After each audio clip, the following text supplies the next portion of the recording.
Welcome to Enigma of the Unknown, where we uncover the most chilling and mysterious tales from around the world. Tonight, we journey deep into the haunting forests of California, a land of natural beauty shrouded in dark legends. From the terrifying Headless hunter of Redwood to the ghostly Cries at Big Bear Lake, these stories will leave you questioning every sound and shadow in the wilderness. Sit back, turn off the lights, and prepare yourself for 7 terrifying tales that will make you think twice about camping in California. Story number 1. The Wailing at Big Bear Lake. I've always been skeptical about ghost stories. Growing up in Southern California, I'd heard my fair share of local legends, but none of them ever held much weight with me. So when my friend Mark suggested a weekend camping trip to Big Bear Lake, I didn't think twice about the tales he mentioned. People say you can hear a woman crying at night, he told me as we packed up his old Jeep. They say it's the spirit of a mother searching for her lost child. I laughed it off. Sounds like something the locals tell to keep kids from wandering off at night. Mark shrugged. Maybe, but it's creepy if you think about it. Joining us were Lisa and Tom, our friends from college. We all needed a break from the grind, and a weekend in the mountains sounded perfect. The drive up was uneventful, the city gradually giving way to winding roads lined with towering pines. The air grew crisp, a welcome change from the smoggy heat we'd left behind. We arrived at the campsite in the late afternoon. The lake shimmered under the golden light of the setting sun, and the surrounding forest was painted in hues of orange and red.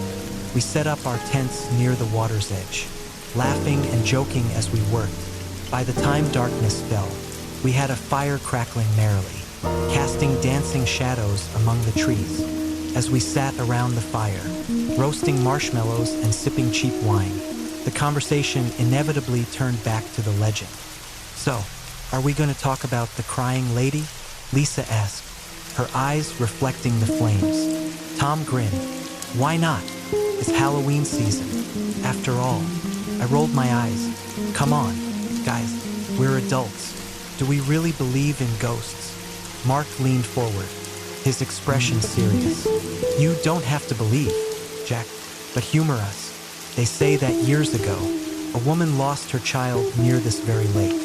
She searched for days, calling out his name, but he was never found. Heartbroken, she drowned herself in the lake. Now, on certain nights, you can hear her wailing, still searching. That's tragic, Lisa said softly. It's just a story, I insisted. Probably made up to scare campers. Maybe, Mark conceded. But sometimes, there's truth in legends. The night wore on, and one by one, we retreated to our tents. The forest was alive with the sounds of nature, the rustling of leaves, the distant hoot of an owl, the gentle lapping of water against the shore. I fell asleep quickly, the wine and fresh air lulling me into a deep slumber. I awoke to the sound of sobbing. First, I thought I was dreaming. The muffled cries seemed to seep into my consciousness, pulling me from sleep. I sat up, straining to listen. The sobbing was faint but unmistakable, a woman's voice, filled with sorrow. I glanced at my watch. 2:13 a.m. The campsite was silent, save for the dying crackle of the fire. I unzipped my tent and peered outside. The moon hung low over the lake, casting a silvery glow across the water. The air was cold, my breath forming misty clouds. Do you hear that? Lisa's whisper startled me. She stood just outside her tent, wrapped in a blanket. I nodded. Yeah, sounds like someone crying. Mark and Tom emerged as well, their faces pale in the moonlight. Is someone out there? Tom asked. Maybe someone needs help, Lisa suggested. We stood together, listening. The sobbing continued, a haunting melody that seemed to echo from all directions. Let's check it out, Mark said, grabbing a flashlight. I hesitated. Are you sure that's a good idea? He shrugged. We can't just ignore it. Reluctantly, I followed as we made our way toward the sound. The forest seemed different at night. Shadows stretched into twisted shapes, and every rustle seemed amplified, The crying grew louder as we approached the shore. "There," Lisa whispered, pointing. At the edge of the lake stood a figure, a woman dressed in a flowing white gown, her long hair cascading over her shoulders. She faced away from us, her shoulders shaking with each sob. "Ma'am," Mark called out gently, "are you okay?" She didn't respond. "Maybe we should get closer," Tom suggested. Something about the scene made me uneasy. "Guys, I don't think we should." Before I could finish, the woman turned slowly to face us.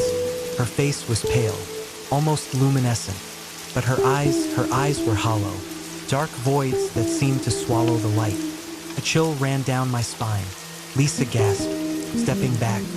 "Ma'am," Mark tried again, his voice wavering. The woman raised a hand, reaching out toward us. Her mouth moved, but the sobbing continued, unnaturally disconnected from her motions. "Let's go," I urged, my heart pounding. We backed away slowly, but as we did, she began to move toward us, gliding effortlessly over the ground. "Run!" Tom shouted. We turned and sprinted back to the campsite. The cold air burned in my lungs as I ran, branches whipping against my face. We didn't stop until we were back by the fire, which had flared up inexplicably, casting fierce shadows. "What the hell was that?" Lisa panted, eyes wide with fear. "I don't know," Mark said, shaking his head. "But that wasn't normal." I looked back toward the lake. The woman was nowhere in sight, but the sobbing had resumed, louder and more anguished than before. "This can't be real," I muttered. "It's just a trick." "Jack, you saw her," Lisa insisted. "That was real." Tom began packing his gear. "We need to leave. Now." "Wait," Mark said. "It's the middle of the night. We can't just hike out of here in the dark." "Would you rather stay?" Tom retorted. A sudden wail pierced the air, so loud it felt like it was inside my head. I clutched my ears, gritting my teeth against the pain. "Please, make it stop," Lisa cried. The wailing subsided, replaced by whispering voices that seemed to surround us. "She's coming," Mark whispered, his face ashen. I grabbed my backpack. "Fine, let's go." We hurriedly gathered our essentials, leaving the tents behind. With Mark leading the way, we started down the trail, our flashlights barely penetrating the darkness. The forest closed in around us, the trees like silent watchers. The whispers followed, unintelligible but filled with malice. "Stay together," caution. As we pressed on, a thick fog began to roll in, obscuring the path. "This wasn't in the forecast," Tom said nervously. "Just keep moving," Mark urged. Suddenly, Lisa screamed. Something touched me. We huddled together, shining our lights into the fog. Shadows flitted at the edges of our vision, disappearing when we tried to focus on them. "This is madness," I muttered. The sobbing returned, closer than ever. "She's here," Lisa whimpered. A figure emerged from the mist ahead, a child, no more than 6 years old, wearing outdated clothing. He looked at us with wide, pleading eyes. "Have you seen my mother?" he asked in a small voice. "Who are you?" Mark asked cautiously. "Please help me find her," the boy said, ignoring the question. Before we could respond, the woman appeared behind the child, her hollow eyes fixed on us. "Get back," Tom shouted, raising his flashlight like a weapon. The woman reached for the boy, but as her hand touched his shoulder, both of them vanished into the fog. "What is happening?" Lisa cried. The whispers intensified, turning into frantic, overlapping voices. "We need to get out of here," I said firmly. We stumbled down the trail, the fog growing thicker.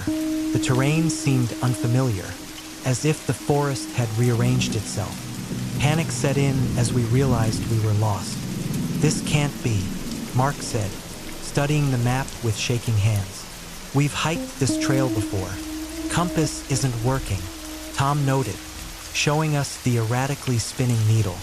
A distant glow caught my eye, a soft light emanating from deeper in the woods. Look, I pointed. Maybe it's help, Lisa said hopefully. Or maybe it's her, Mark warned. We can't stay here, I argued. It's our only option. With no better alternative, we headed toward the light. As we drew closer, the trees parted to reveal a small, dilapidated cabin. This wasn't here before, Tom said. The light flickered from a lantern hanging by the door. Hello, I called out. No response. Should we go inside? Lisa asked. Do we have a choice? I replied. We approached cautiously. The door creaked open at my touch, revealing a sparsely furnished room. Dust coated every surface, and cobwebs hung like curtains. Doesn't look like anyone's been here for years, Mark observed. A photograph on the mantel caught my attention. It was a black and white image of a woman and her son, the same faces we'd seen in the woods. Guys, look at this, I said. This can't be real, Tom whispered. A sudden gust of wind slammed the door shut behind us. The lantern flickered violently before going out, plunging us into darkness. Flashlights, I shouted. We fumbled to turn them on, but they wouldn't work. This isn't possible, Mark stammered. The whispers returned, louder than ever, swirling around us like a storm. Why are you here? A voice demanded, a woman's voice, filled with anguish. We're just trying to leave, Lisa sobbed. You took him from me, the voice accused. No, we didn't, I protested. A cold presence pressed against me, suffocating. Images flashed in my mind. A boy lost in the woods, a mother searching desperately, succumbing to despair. She thinks we're responsible, I gasped. How can we convince her otherwise? Tom asked, his voice barely audible. Set them free, Lisa said suddenly. We need to help them move on. How? Mark asked. By acknowledging their pain, she replied. By letting them know they're not alone. Sounded absurd, but we had nothing to lose. Your son is waiting for you, I called out. He's lost, just like you. You need to find each other. The whispers quieted. Please, Lisa added. Let us help you. A soft glow appeared in the center of the room, the silhouettes of the woman and her child. They looked at each other, recognition dawning. Mother? The boy said. Daniel, she whispered, reaching out. They embraced, and as they did, a warmth filled the cabin. The oppressive weight lifted, and the whispers ceased. Thank you, the woman said, her voice gentle. The light intensified, then faded, leaving us standing in silence. The lantern flickered back to life, casting a comforting glow. What just happened? Tom asked. I think we helped them, Lisa replied. We left the cabin, and to our astonishment, the fog had lifted, the path was clear, and the first hints of dawn painted the sky. Let's get back to the campsite, Mark suggested. When we returned, everything was as we had left it. Our tents stood undisturbed, and the lake shimmered peacefully. Did we imagine all of that? I wondered aloud. I don't think so, Lisa said, pointing to the shoreline. There, in the soft morning light, stood the woman and her son, watching us with serene expressions. They raised their hands in farewell before fading into the mist. We packed up and left that morning, the weight of the night's events heavy on our minds. Years have passed since that night at Big Bear Lake. We rarely speak of what happened, but it remains etched in our memories. Sometimes, when I'm alone, I think I hear faint whispers or catch a glimpse of a figure in white at the edge of my vision. I don't know if the legends are true or if we stumbled into something beyond our understanding. But I do know that there are forces in this world we can't explain. Echoes of the past that linger, seeking closure. If you ever find yourself by the shores of Big Bear Lake on a cold, moonlit night, listen carefully. You might hear the whispers of those who came before. And perhaps, just perhaps, you'll feel a connection to something greater than yourself. Story number 2. The Howl of the Sierra Nevada Dogman. I've always been a skeptic when it comes to legends and folklore. Growing up in California, I'd heard my share of campfire tales, but none of them ever held much weight with me.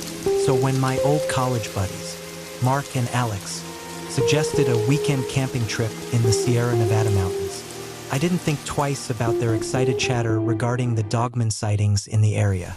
"Come on, Jake," Mark had said, his eyes gleaming with mischief. "A chance to see the legendary Dogman? How can you pass that up?" I rolled my eyes. "You guys can chase myths all you want. I'm just looking forward to some fresh air and a break from the city." We packed up Alex's old SUV with tents, supplies, and enough food to last us a week. Even though we'd only be gone for 3 days, the drive was long but scenic, winding through dense forests and along rugged mountain roads. As we ascended higher into the mountains, the cell service faded, and the modern world slipped away. We arrived at our chosen campsite in the late afternoon. It was a secluded spot near a crystal-clear lake, surrounded by towering pines that seemed to touch the sky. The air was crisp, carrying the scent of pine needles and earth. We set up our tents, gathered firewood, and soon had a roaring fire crackling away. As night fell, the stars emerged in a brilliant display. Unpolluted by city lights, we sat around the fire, roasting marshmallows and sharing stories. Inevitably, the conversation turned back to the Dogman. "You know," Alex began, his face illuminated by the dancing flames. "People say that the Dogman is a creature that's half human, half dog, stands over 7 feet tall, covered in black fur, with glowing eyes that pierce the darkness." Mark leaned in. "They say you can hear its howl echoing through the forest at night, a sound that chills you to the bone." I smirked. "Sounds like a load of nonsense to me." "Maybe," Alex replied, "but there have been sightings. People have found huge footprints around their campsites, unexplained noises, disappearances." I waved a hand dismissively. "Probably just bears or mountain lions. Nothing supernatural about it." Mark shrugged. "Suit yourself, but don't come crying to us when you hear something go bump in the night." We laughed it off and eventually retreated to our tents. The forest was alive with the sounds of nocturnal creatures, the hooting of owls, the chirping of crickets, the gentle rustle of leaves in the breeze. It was peaceful, and before long, I drifted into a deep sleep. A chilling howl pierced the silence, jolting me awake. My heart pounded as I lay there, trying to make sense of what I'd heard. It sounded distant but unearthly, unlike any animal I'd ever encountered. I sat up, straining to listen. The forest had gone eerily quiet, the usual symphony of nighttime sounds conspicuously absent. Another howl echoed, this time closer, sending a shiver down my spine. "Did you hear that?" Mark's voice came from outside my tent, barely above a whisper. I unzipped the tent flap and stepped out into the cold night air. Mark and Alex were already standing by the dying embers of the fire, their faces pale in the dim light. "Probably just a wolf," I said, though I didn't believe it myself. Alex shook his head. "No wolf makes a sound like that." We stood in tense silence, the darkness pressing in around us. The moon cast a faint glow, casting long shadows among the trees. Suddenly, a rustling noise came from the underbrush nearby. "Maybe we should go back inside," Mark suggested nervously. Before we could move, a pair of glowing eyes appeared in the darkness, staring at us from between the trees. They were a fierce amber, unblinking and fixed directly on us. "Do you see that?" Alex whispered, his voice trembling. I nodded slowly, unable to tear my gaze away. The figure stepped forward slightly, just enough for us to make out its silhouette. It was tall, easily over 7 feet, and covered in dark fur. His body was muscular, with elongated limbs that ended in clawed hands. The head was distinctly canine, with pointed ears and a long snout. My mouth went dry. This couldn't be real. The creature emitted a low growl, a sound that rumbled deep within its chest. Instinctively, we backed away, our eyes locked on the apparition before us. "What do we do?"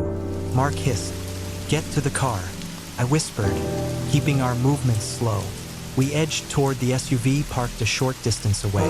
The creature watched us, its eyes glowing with an unsettling intelligence. As we reached the vehicle, Alex fumbled with the keys, his hands shaking. The creature took a step forward, and then another, moving with a fluid grace that belied its size. "Hurry up," I urged. Finally, the doors unlocked, and we scrambled inside. Alex started the engine, and the headlights flooded the area, illuminating the spot where the creature stood. It let out another howl, this one filled with rage. "Go!" Mark shouted. We sped away from the campsite, the tires kicking up gravel. In the rearview mirror, I saw the creature watching us, its eyes the last thing to fade into the darkness. We drove for miles, not speaking, the tension in the car palpable. Eventually, we reached a small roadside motel and decided to stop for the night. Inside the safety of our room, we tried to process what had happened. "That couldn't have been real," I said, breaking the silence. "But we all saw it." Mark replied, "How do you explain that?" "Maybe it was a bear with mange or something," I offered weakly. Alex shook his head. "You know that wasn't a bear." We sat in silence, the weight of the experience pressing down on us. Eventually, exhaustion overcame fear, and we each drifted into an uneasy sleep. The next morning, we debated whether to go back for our gear. We had left everything behind in our haste to escape. "I don't want to go back there," Mark said firmly. "We can't just leave all our stuff," Alex argued. "It's expensive equipment." Reluctantly, we decided to return, hoping that whatever we'd seen was long gone. As we approached the campsite, an unsettling stillness hung in the air. The usual sounds of wildlife were absent, and an oppressive feeling settled over us. Our tents were shredded, claw marks raking through the fabric. The campsite was a mess, with our belongings scattered and broken. "This is bad," Mark muttered. I picked up a piece of torn fabric, my hands trembling. What could have done this? "Guys, look at this," Alex called out. We walked over to where he was standing. Near the edge of the campsite, in the soft ground were enormous footprints, far larger than any humans, with elongated toes ending in sharp impressions. "Those aren't bear tracks," Mark said quietly. We took photos with our phones, documenting the damage and the footprints. "Maybe we should report this to the park rangers," I suggested. "And tell them what?" Alex replied. "That we saw a mythical creature? At least they'll know something dangerous is out here," Mark added. We gathered what salvageable items we could and left quickly. At the ranger station, we hesitated but ultimately decided to share our story. The ranger listened politely, but skepticism was clear on his face. "Probably just a bear. They've been known to rummage through campsites." "We know what we saw," Alex insisted, showing him the photos. He glanced at them and nodded noncommittally. "I'll file a report. In the meantime, I'd advise you boys to stick to more populated camping areas." Frustrated, we left, feeling no closer to understanding what had happened. Over the following weeks, I couldn't shake the experience. Nightmares plagued my sleep, visions of glowing eyes and guttural howls. I started researching the Dogman legend, diving into forums and obscure websites. To my surprise, I found numerous accounts of similar sightings in the Sierra Nevada region. One evening, Alex called me. "I've been thinking," he said. "We need to go back." "Are you out of your mind?" I replied. "Why would we do that?" "To get proof. Something undeniable that will force people to take this seriously." "Alex, we barely got out of there last time." "I know, but if we prepare properly, we can document it safely." I sighed. "I don't think this is a good idea. Just consider it," he urged. Against my better judgment, I agreed to meet up and discuss it further. Mark was less enthusiastic, but eventually came around after much persuasion. We planned meticulously high-quality cameras, night vision equipment, and even motion sensors. We also brought along a sturdy vehicle that could handle rough terrain. A week later, we found ourselves back in the Sierra Nevada, near the area of our previous encounter. This time, we set up camp before dusk, placing cameras and sensors around the perimeter. As night fell, a heavy silence descended. The forest seemed to be holding its breath. Hours passed with no activity. Just as we began to relax, a distant howl echoed through the night. It was the same chilling sound as before. Camera 1 just picked up movement. Alex whispered, monitoring the laptop screen. We watched as a dark shape moved between the trees, too fast and too large to be human. "Get ready," Mark said, his voice tense. Suddenly, the motion sensors began to trigger one after another, the lights blinking rapidly. "It's circling us," I realized. We huddled together, flashlights and cameras at the ready. The underbrush rustled, and then everything went silent. "Maybe it left," Mark whispered. Without warning, the creature lunged from the darkness, knocking the camera equipment to the ground. It stood before us, more menacing than ever, its eyes glowing with a malevolent intelligence. "Run!" Alex shouted. We sprinted toward the vehicle, the creature in swift pursuit. Alex stumbled, and I turned back to help him. "Go!" he yelled. "I'll distract it." I hesitated but then grabbed his arm, pulling him up. Together, we reached the car as Mark started the engine. We barely slammed the doors shut when the creature clawed at the vehicle, its talons screeching against the metal. Mark floored the accelerator, and we sped down the rough road. The beast chased us for a short distance before disappearing into the trees. Breathless and shaken, we didn't stop until we reached a populated area. Back in the safety of our homes, we reviewed the footage. Much of it was unusable, the cameras had been damaged, but we managed to capture a few clear images of the creature. We decided to share our findings online, posting the photos and recounting our experience. The response was overwhelming, a mix of believers, skeptics, and outright ridicule. "At least some people are taking us seriously," Alex said, but with the attention came unwanted interest. Strange emails and messages began to flood in, some warning us to stay quiet. One afternoon, a man in a suit knocked on my door. He claimed to be from a wildlife conservation organization. "We'd like to discuss your recent experiences in the Sierra Nevada," he said, his tone neutral. "How did you find me?" I asked. He smiled slightly. "We have our ways." Unease prickled at the back of my neck. "I'm not interested in talking," he nodded. "Understandable. Just know that some things are better left undiscovered." He handed me a card with only a phone number. "If you change your mind." After he left, I called Alex and Mark to warn them. They had both been visited by similar individuals. "Who are these people?" Mark wondered aloud.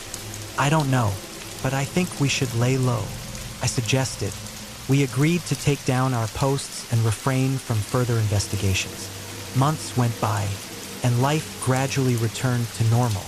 The nightmares subsided, and the memories of that night began to fade. One evening, as I was closing up at the office, I heard a faint howl echoing from the nearby hills, a sound identical to the one in the forest. I stood frozen, the familiar dread creeping back in. Maybe the Dogman wasn't confined to the Sierra Nevada after all. I don't know what we encountered out there, whether it was a creature of legend or something else entirely. But I do know that some mysteries are not meant to be unraveled. If you ever find yourself in the deep woods as night falls and hear a howl that chills you to your core, heed this warning. Stay away. Curiosity can lead you down paths from which you may not return.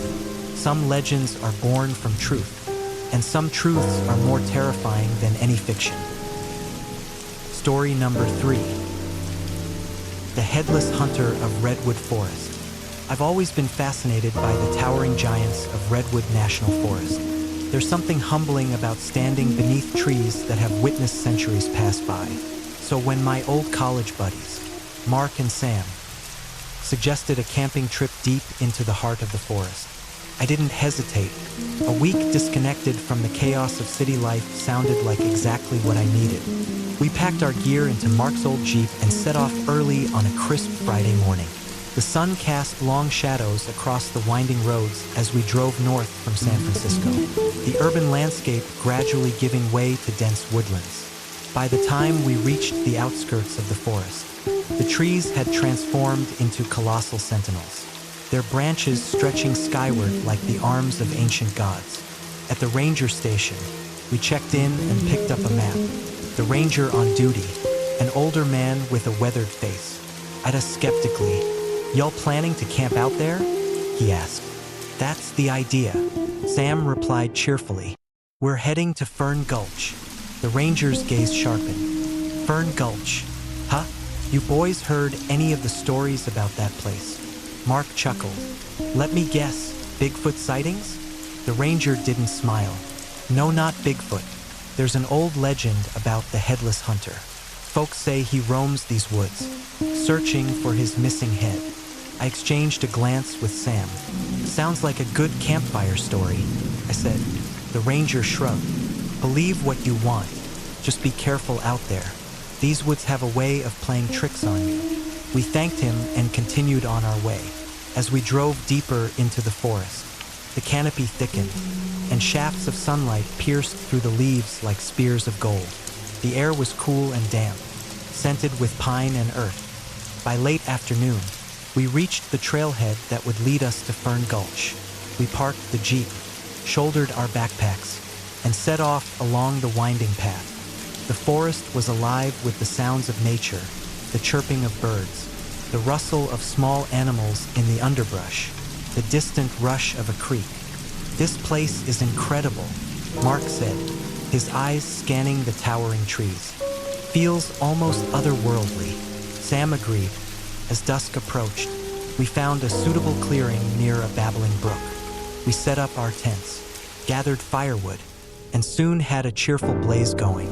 The flickering flames cast dancing shadows among the trees, and we settled in for the evening. Over dinner, we laughed and reminisced about our college days.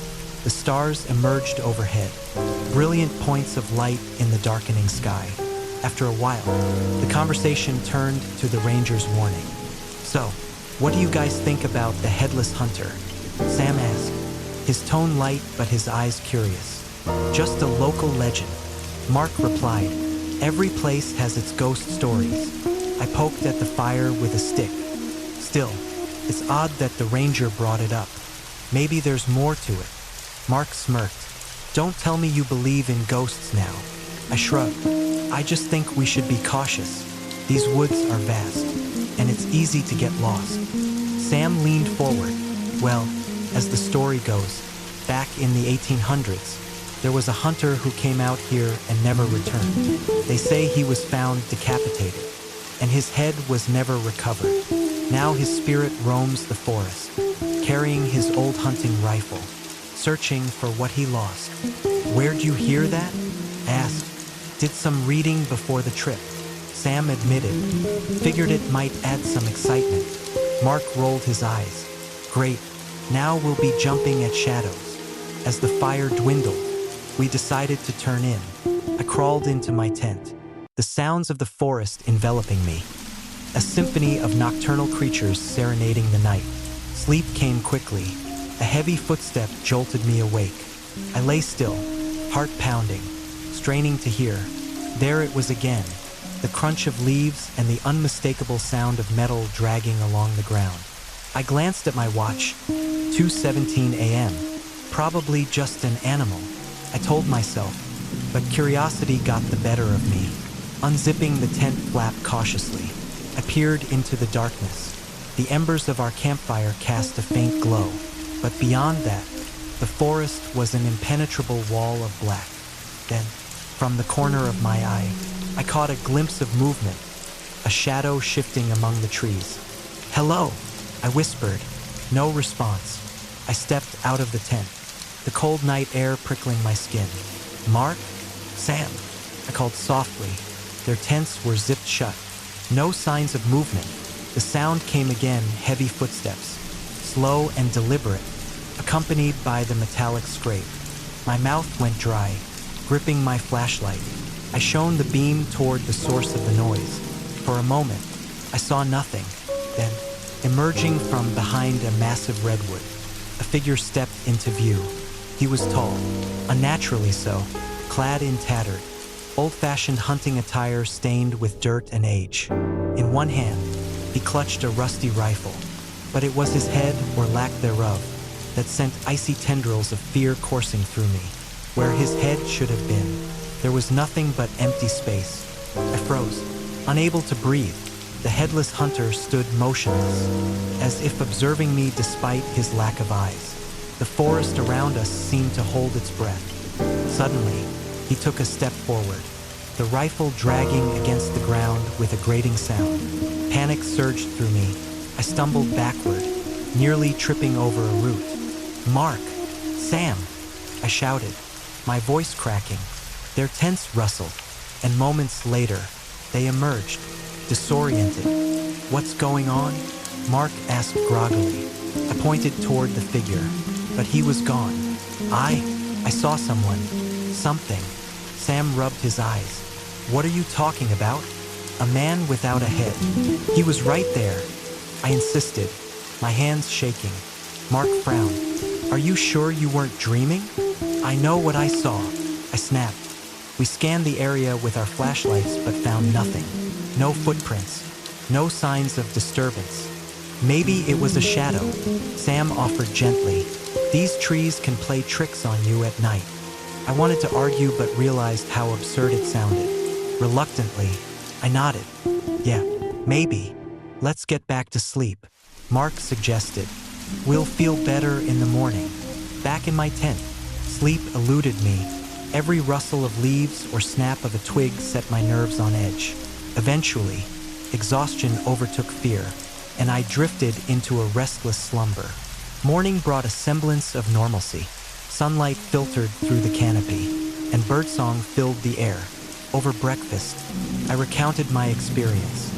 "Probably just your imagination," Mark said between bites of oatmeal. "Or maybe you were sleepwalking," Sam added. I sighed. "Maybe." We decided to hike deeper into the forest to a spot known for its stunning vistas. The day's activities helped dispel the lingering unease. By the time we returned to camp, I was feeling more like myself. That evening, we sat around the fire, sharing stories and jokes. The incident from the night before seemed forgotten. As darkness settled in, a chill crept into the air. "Mind grabbing some more firewood?" Mark asked me. "Sure," I agreed, standing up. I ventured a short distance from the campsite, gathering fallen branches. The forest was quieter than usual, the shadows longer. As I bent to pick up a piece of wood, a faint sound reached my ears, the distant drag of metal on stone. I straightened up, my heart rate accelerating. The sound grew louder, accompanied by the heavy thud of footsteps. Slowly turning, I saw him again, the headless hunter. Closer this time. He stood between me and the campsite, blocking my path. Panic surged. "Guys!" I yelled, my voice echoing through the trees. I heard footsteps behind me, and Mark and Sam appeared, their faces etched with concern. "Not again," Mark muttered upon seeing my expression. "He's right there." I pointed frantically. They looked but saw nothing. "There's no one here," Sam said gently. Frustration and fear collided within me. "How can you not see him?" Mark placed a hand on my shoulder. "Maybe we should head back." I shook him off. "I'm not crazy. Nobody's saying you are," Sam assured me. "Let's just return to camp." Reluctantly, I allowed them to guide me back. The rest of the evening was tense. I could tell they were worried about me, exchanging glances when they thought I wasn't looking. That night, sleep was impossible. I lay awake, listening intently. Around midnight, the sounds began again, the footsteps, the dragging metal, closer than ever. I couldn't take it anymore, clutching my flashlight and a pocket knife. I crept out of the tent. The fire had burned low, casting feeble light across the clearing. I saw the hunter standing at the edge of the trees, his form silhouetted against the darkness. Summoning courage, or perhaps driven by desperation, I stepped toward him. "What do you want?" I demanded, my voice barely steady. He remained silent, but then he lifted a hand and pointed into the forest. Confusion mingled with fear. "Do you need help?" I asked hesitantly. He turned slowly and began to walk into the woods, his movements smooth despite the rough terrain. Without fully understanding why, I found myself following him. "Mike, where are you going?" Mark's voice called out behind me. I glanced back to see him and Sam emerging from their tents. "I think he wants me to follow," I said. "Who?" Sam asked, alarmed. "The hunter." They exchanged worried looks. "Maybe we should all go," Mark suggested cautiously. Together, we trailed the figure deeper into the forest.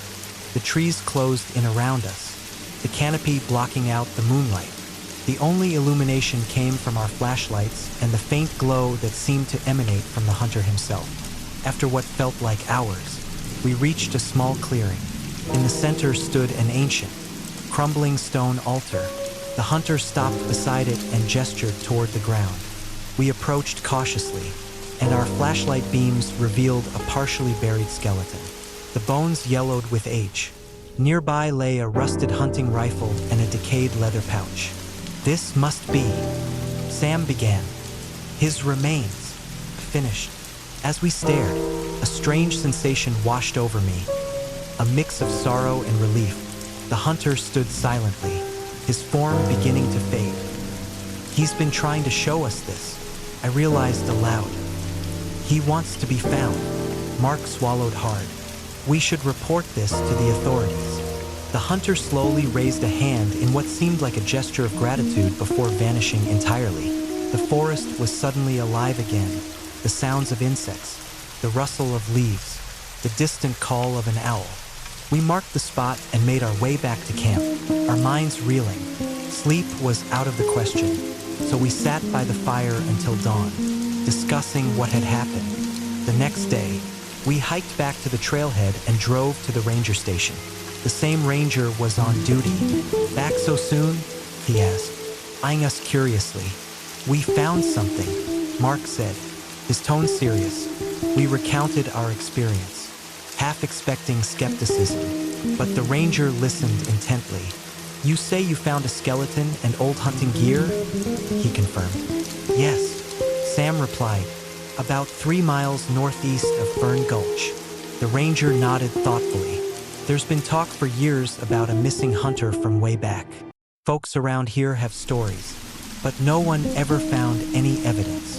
"Well, we did," I said. He sighed. "I'll arrange for a team to investigate. In the meantime, you boys look like you could use some rest." We left the station feeling a mixture of exhaustion and closure. Part of me still couldn't believe what we'd experienced. A week later, I received a call from the ranger. "They confirmed it," he said. "The remains you found are believed to be those of Jeremiah Collins, a hunter who disappeared in 1874. His family will finally have some answers." "That's good to hear," I replied. "Strange thing," the ranger continued. "Since you reported this, no one has mentioned seeing the headless hunter. Maybe his spirit can rest now." "Maybe," I agreed, a chill running down my spine. The experience changed us all. Mark became more contemplative. Sam delved into researching local legends, and I found myself more open to the mysteries of the world. Sometimes, I think back to that night in the forest, the towering redwoods, the silent figure leading us to his final resting place. I wonder how many other souls are lost out there, waiting for someone to help them find peace. If you ever find yourself wandering the depths of Redwood National Forest and hear the distant sound of footsteps or the scrape of metal, remember to listen, not just with your ears but with your heart. Some legends are more than mere stories. They are echoes of the past, seeking to be heard. Story number 4. The Ghosts of Gold Country. I've always been fascinated by history, particularly the gold rush era. The tales of fortune seekers risking it all for a chance at wealth captured my imagination.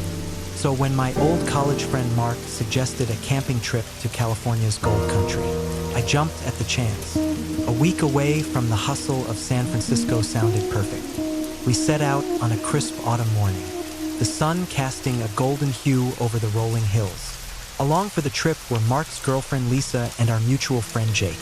The plan was simple: camp near the old mining towns, explore some abandoned mines, and maybe even try our hand at panning for gold. As we drove deeper into the countryside, the landscape changed. The modern world faded away, replaced by dense forests and the remnants of long-forgotten towns. Weathered signs pointed to places like Sutter Creek and Angel's Camp, names that echoed with history. We arrived at our chosen campsite by late afternoon. It was a secluded spot near the remains of an old mining settlement called Whispering Pines. The name was fitting.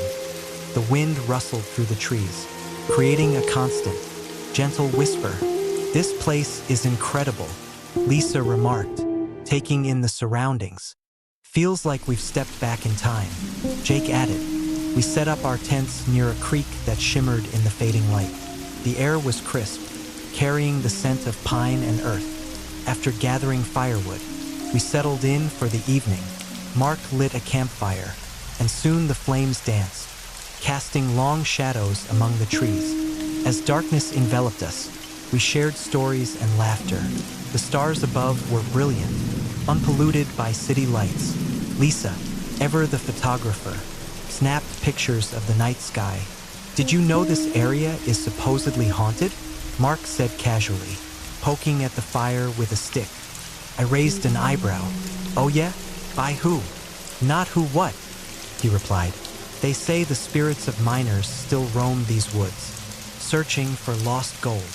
Lisa shivered theatrically. "Spooky." Jake smirked. "Come on, ghosts? Really?" Mark shrugged, just repeating what I heard.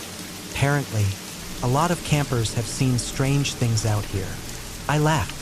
"Well, if we run into any ghosts, maybe they'll lead us to a fortune." As the night wore on, we retreated to our tents. The gentle babble of the creek and the rustling leaves lulled me into a deep sleep. I awoke sometime later to an odd sound, like distant humming, disoriented. I checked my watch. 2:13 a.m. The campsite was quiet except for the soft crackling of the dying fire. Curious, I unzipped my tent and peered outside. A pale mist had settled over the area, giving everything a dreamlike quality. I noticed a faint glow emanating from the trees nearby. Grabbing my flashlight, I stepped out into the cool night air. The glow flickered, resembling the light from an old lantern. I felt a strange compulsion to follow it. As I approached, the figure of a man became visible through the mist. He wore tattered clothes and a worn miner's hat. His back was turned to me, and he seemed to be searching the ground intently. "Hello," I called out softly. The figure froze but didn't turn around. "Are you lost?" I asked, taking a cautious step forward. Slowly, the man began to turn. My breath caught in my throat as I saw his face. Gaunt, I sunken, with an expression of profound sorrow.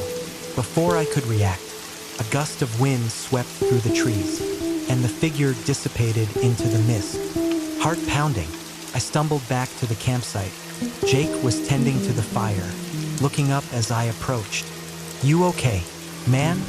he asked, noticing my pale complexion. I think I just saw something," I stammered. "What do you mean?" I sat down, trying to steady my nerves. "I saw a man, a miner. He was right over there, but then he just vanished." Jake frowned. "Maybe you were dreaming." "I'm telling you, felt real." Lisa and Mark emerged from their tent, drawn by our voices. "What's going on?" Lisa asked. I recounted the experience, my friends listening with varying degrees of skepticism. "Maybe it was a shadow or the mist playing tricks on you," Mark suggested. "Or maybe it was one of your ghosts," I retorted. We discussed it for a while longer before deciding to call it a night. I returned to my tent, but sleep eluded me. Every rustle, every whisper of the wind set me on edge. The next morning, the incident seemed less alarming under the bright sunlight. We spent the day exploring the area, visiting the ruins of Whispering Pines. Crumbling buildings and rusted equipment stood as silent testaments to the past. Imagine what life was like here during the gold rush, Lisa mused, snapping photos. Tough, I'd bet. Jake replied, hard work for uncertain reward. As we ventured further, we stumbled upon the entrance to an old mine. A weathered sign warned of danger and unstable tunnels. Let's check it out, Mark suggested, his adventurous spirit undeterred. Is that a good idea? Lisa hesitated. It doesn't look safe. We'll just peek inside, he assured her. Reluctantly, we agreed. Using our flashlights, we stepped into the mine. The air was damp and musty, carrying the scent of earth and decay. The walls were reinforced with rotting timbers, and the ground was uneven. Stay close, I advised. We walked carefully, the beams of our flashlights cutting through the darkness.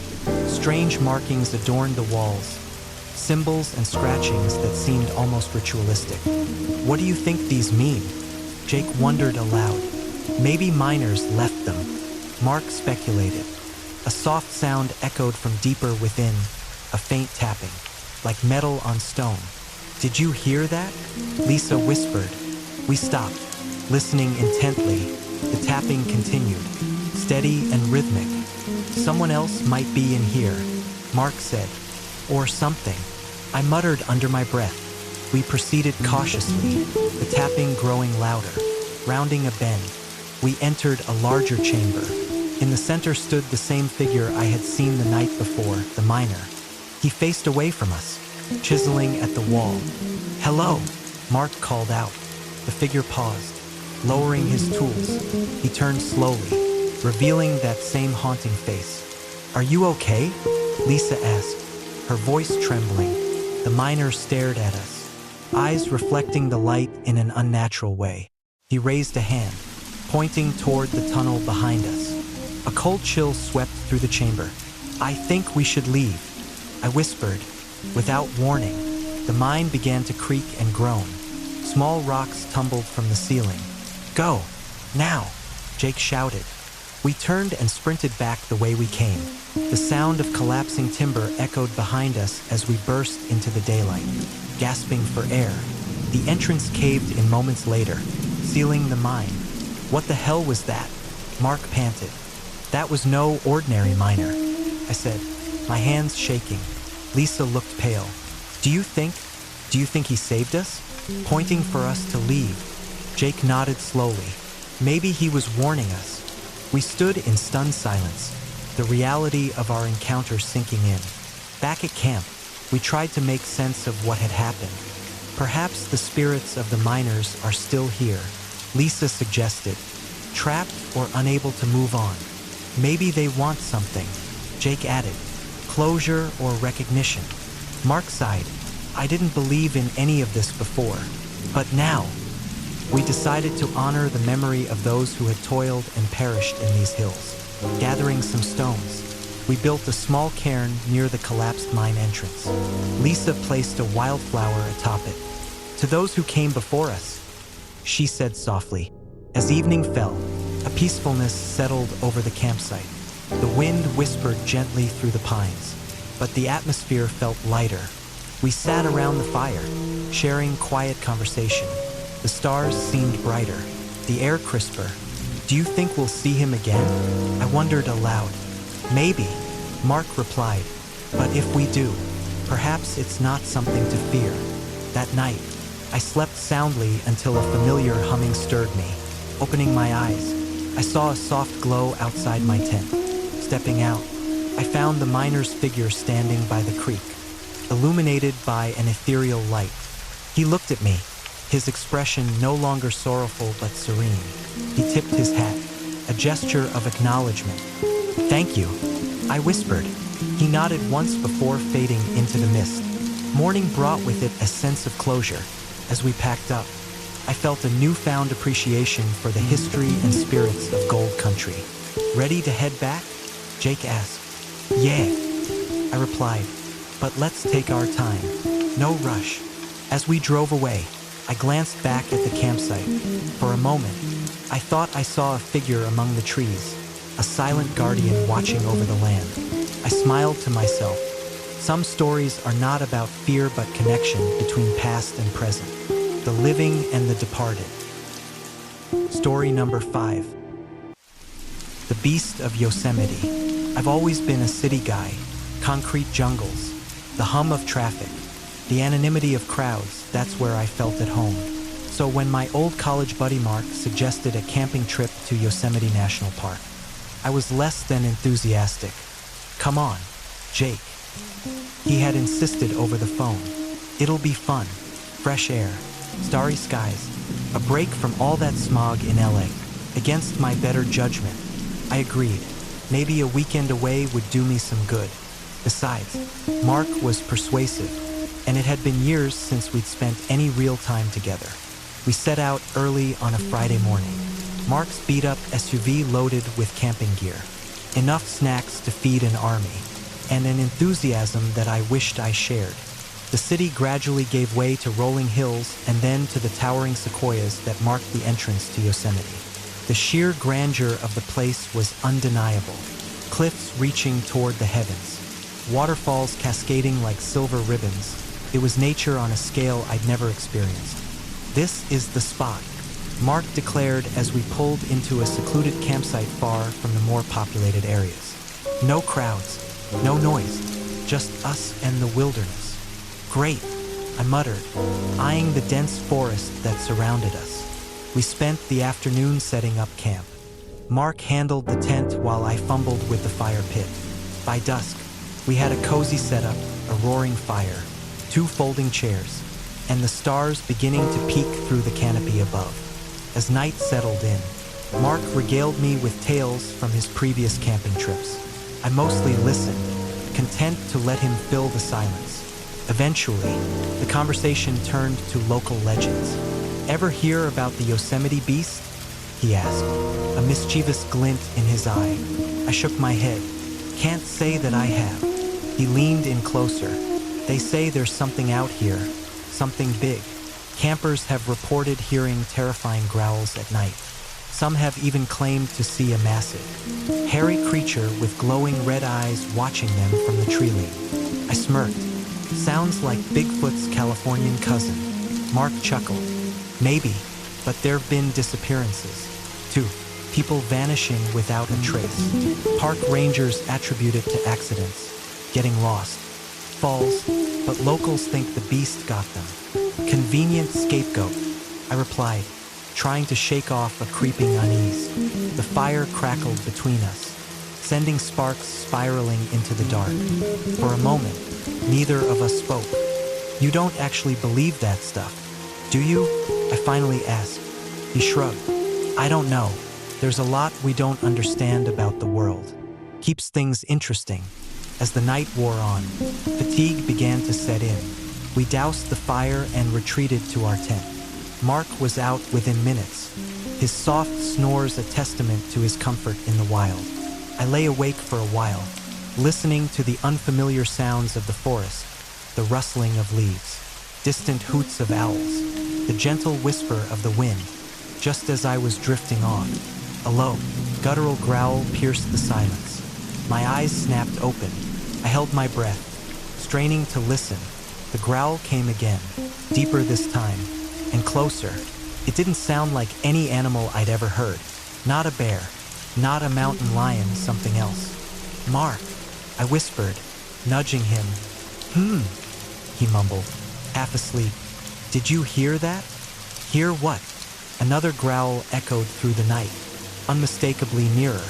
He sat up, now fully alert. What was that? You tell me, I replied, my heart pounding. We sat in silence, listening. The forest had gone eerily quiet. No insects chirping, no rustling, nothing but the deafening thump of my own heartbeat. Then, heavy footsteps, crunching leaves, snapping twigs, the sound of something massive moving just beyond our campsite. Mark grabbed a flashlight. Stay here, he whispered. Like hell I will, I shot back, grabbing his arm. Don't go out there. He hesitated but then nodded.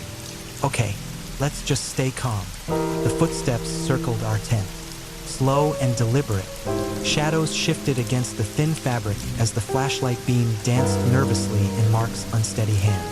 Suddenly, the footsteps stopped. We waited, the silence stretching unbearably. Just when I thought it might be over, a deep, resonant sniffing sound came from inches away, as if something was examining our tent. I mouthed a silent curse. Mark's eyes were wide, his face pale even in the dim light. Without warning, a massive hand or paw pressed against the side of the tent, causing the fabric to bow inward. Claws scratched softly, almost inquisitively. My survival instincts kicked in. We need to make a run for the car, I whispered. Are you crazy? Mark replied, barely audible. Staying here doesn't seem like a better option. He took a deep breath. On 3, I nodded. 1, 2, 3. We burst from the tent, sprinting toward the SUV parked a few yards away. In the chaos, I caught a glimpse of it, a towering figure covered in matted fur, eyes glowing a sinister red in the darkness. He stood on 2 legs, his posture unervingly human-like, yet distinctly beastly. Adrenaline propelled me forward. We reached the car, and Mark fumbled with the keys, hands shaking. The creature let out a bone-chilling roar that seemed to shake the very ground. Hurry, I urged. He unlocked the doors, and we scrambled inside. Mark jammed the key into the ignition, and the engine sputtered to life, just as we thought we might be safe. The beast slammed into the side of the SUV with tremendous force, rocking it violently. I screamed as the passenger window shattered, shards of glass spraying inward. Go! Go! I shouted. Mark floored the accelerator, the tires spinning briefly before catching traction. We sped down the narrow dirt road, the headlights illuminating the dense forest ahead. In the rearview mirror, I saw the creature give chase, bounding effortlessly on all 4s, then switching to its hind legs. It was horrifyingly fast. How is it keeping up? Mark yelled. I don't know. Just drive. We tore through the winding paths, branches scraping against the sides of the car. Gradually, the beast fell behind, its terrifying silhouette disappearing into the darkness. We didn't stop until we reached the main road, the safety of streetlights and asphalt a welcome relief. Only then did we allow ourselves to breathe. What the hell was that? I gasped. Mark shook his head, eyes fixed on the road ahead. I don't know, man. But it was real. We checked into the first motel we found, a rundown place that seemed luxurious compared to where we'd just been. In the harsh light of the bathroom mirror, we assessed our injuries, minor cuts, bruises, nothing serious. Do we report this? I asked. And say what? That a monster attacked us in the woods. He had a point. Who would believe us? That night, sleep was impossible. Every sound outside sent jolts of fear through me. When morning finally came, we decided to head back to retrieve our belongings. It seemed foolish, but we couldn't just leave everything behind. Maybe it's gone, Mark suggested, though his tone lacked conviction. The drive back was tense. As we approached the campsite, the area was eerily quiet. The tent was shredded, camping gear strewn about like a tornado had hit. We stepped out cautiously. Let's make this quick, I said. We gathered what we could. As I picked up a torn backpack, something caught my eye, a footprint pressed deep into the soft earth. It was enormous, unlike any animal track I'd ever seen. 5 toes, elongated, with claw marks at the tips. Mark, look at this, I called. He approached, his face grim. That doesn't belong to any known creature. We took photos with our phones, documenting the damage and the footprints. Maybe someone would take us seriously with evidence. Just then, a rustling sound came from the trees. We froze. Do you hear that? Mark whispered. Before I could respond, a park ranger emerged from the foliage. You boys all right? He asked, eyeing the wreckage. Not really, I admitted. We were attacked last night by something. The ranger frowned. What did you see? Mark hesitated. You're not going to believe us. Try me. The ranger replied. We recounted the night's events, showing him the footprints and the photos we'd taken. He listened without interrupting, his expression unreadable. When we finished, he sighed heavily. You're not the first to have an encounter, he said quietly. What do you mean? I asked. There have been reports over the years. Unexplained disappearances, sightings of a large creature. The park keeps it under wraps to avoid panic. Why hasn't anyone done anything? Mark demanded. The ranger looked at us sternly. What would you have us do? We don't know what it is or where it comes from. And frankly, most people don't believe it exists. Well, we do, I said firmly. He nodded. I'll file a report. In the meantime, I suggest you leave and don't come back after dark. That's it, Mark exclaimed. People are in danger. The ranger's gaze hardened. This park sees millions of visitors a year.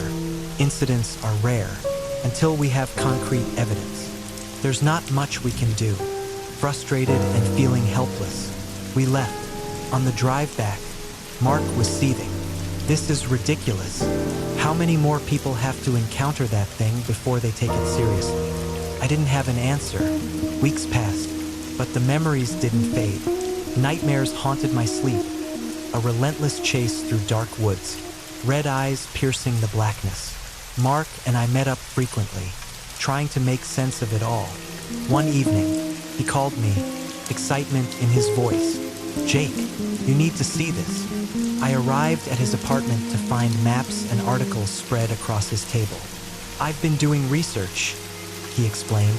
There are patterns, clusters of disappearances and sightings around certain areas in Yosemite. He pointed to marks on the map. I think this creature migrates or has a territory it protects. Mark, what are you planning? He looked at me intently. We need to document it. Get undeniable proof. I recoiled. You can't be serious. We barely escaped last time. Exactly, which is why people need to know. We can warn others, maybe even help capture it. I shook my head. Count me out. I'm not going back there. He sighed. I was hoping you'd understand. Understand what? That you have a death wish. He didn't reply, and the silence stretched between us. Just be careful, I finally said before leaving. A week later, I received a frantic call from Mark's sister, Emily. Jake, have you heard from Mark? He's missing. My heart sank. What do you mean, missing?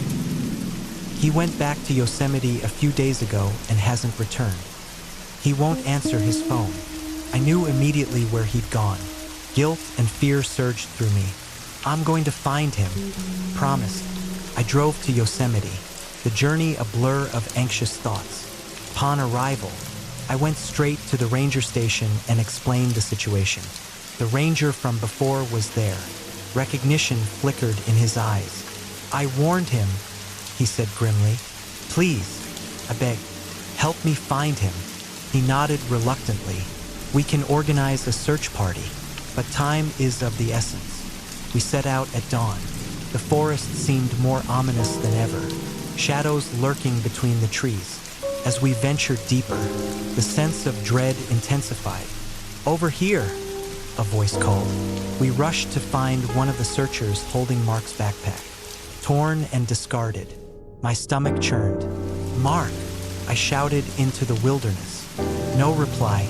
We pressed on, and soon the sun began to set. The ranger insisted we turn back. It's not safe after dark, he warned. I'm not leaving without him. I insisted. He looked torn but finally said, all right, we'll push on a bit further. As night enveloped the forest, the familiar growl echoed once more. Weapons drawn, the search party formed a tight circle. Then we saw it. The beast emerged from the darkness, even more terrifying than I remembered. In its massive hand, it clutched something, a torn piece of clothing. Marks, I whispered. The creature regarded us with a chilling intelligence. The ranger aimed his rifle but hesitated. Easy, he murmured. The beast let out a deafening roar, and chaos erupted, charged, scattering us. I was thrown to the ground, ears ringing. In the confusion, I heard a weak voice. "Jake!" I turned to see Mark lying against a tree, injured but alive. "Mark!" I crawled to his side. He coughed, a pained smile on his face. "I found it." "You're an idiot," I choked out, relief flooding me. The creature loomed over us, but before it could strike, gunshots rang out. The ranger and his team fired, driving it back. "Now's our chance," the ranger shouted, supporting Mark. We retreated as the beast vanished into the shadows. We made it back to safety, battered but alive. Mark was rushed to a hospital, his injuries severe but not life-threatening. In the aftermath, our story gained attention. The park authorities could no longer dismiss the accounts. Investigations were launched, areas closed off, but the creature was never captured. Mark and I vowed never to return to Yosemite. The experience left scars deeper than the physical wounds. We had sought answers but found only more questions. Sometimes, late at night, I wonder about the beast. Is it a relic from a forgotten time? A guardian of the wild? Or simply a nightmare made flesh? Perhaps some mysteries aren't meant to be solved. The wilderness holds secrets that defy comprehension. And maybe it's better that way. If you ever find yourself in the depths of Yosemite as darkness falls, heed our warning. When the forest grows silent and the shadows stretch long, remember that not all eyes watching from the treeline are friendly. And should you hear a growl that chills your very soul, don't wait to see what emerges. Run. Thank you for joining us on this spine-chilling journey through California's haunted wilderness. From the phantom miner of Gold Country to the Eerie stalker in Shasta, these tales remind us that some places are rich with more than just history. They're alive with the unexplained. If you enjoyed these stories, don't forget to like, subscribe, and hit the notification bell so you never miss another dive into the unknown. Until next time, stay safe, and remember, not every shadow in the forest is just a trick of the light.